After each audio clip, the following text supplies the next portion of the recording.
කඩලා අපි බලමු හරබ තියනවද කියලා දැන්.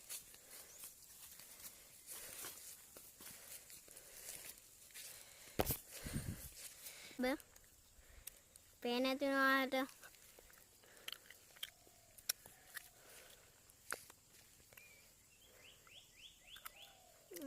සහයි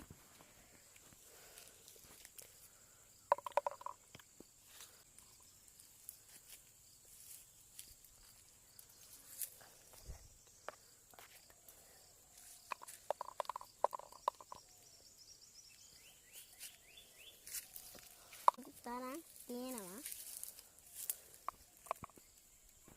ඉතින් යාළුවනේ අපි ගස් දෙකක හැදුවා දැන්.